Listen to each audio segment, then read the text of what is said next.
Dans la nuit, Latifa avait beaucoup de cauchemars et Ryu était le seul à pouvoir, avec sa magie spéciale, la faire dormir paisiblement.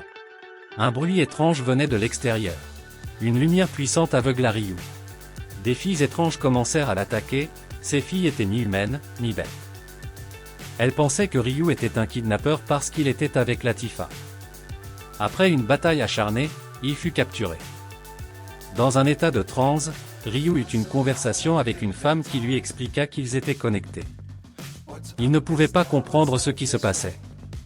Quelques souvenirs de Haruto envahirent à nouveau son esprit.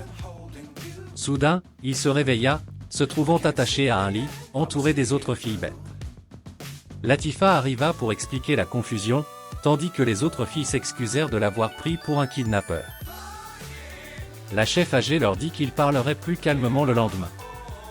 Le lendemain, Ryu fut amené à parler aux autres anciens du village.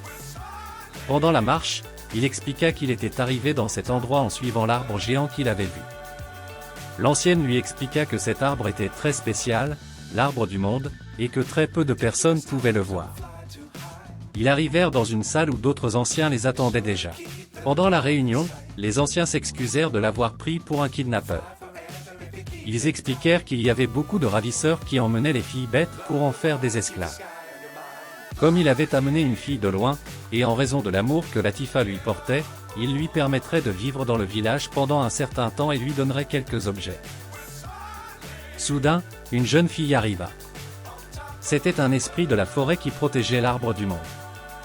Cette femme expliqua que Ryu avait un esprit en lui, quelque chose de très rare chez les humains.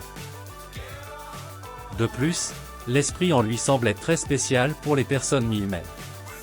Comme elle était l'esprit de la forêt avec un titre de déesse, ils décidèrent de conférer à Ryu le titre de saint. À partir de ce jour, Ryu commença à vivre avec eux, et surtout, Latifa vivait désormais avec sa propre espèce. Ryu comprit que sa magie spéciale était en réalité de la magie spirituelle et que l'esprit en lui le rendait très puissant. Au cours des jours suivants, alors qu'il vivait avec les esprits de la forêt et les habitants, ses compétences de combat et de magie devinrent plus fortes à chaque entraînement.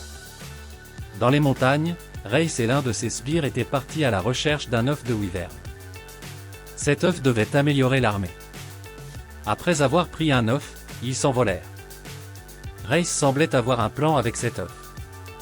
Une grande quantité de wyvern pouvait être vue au loin.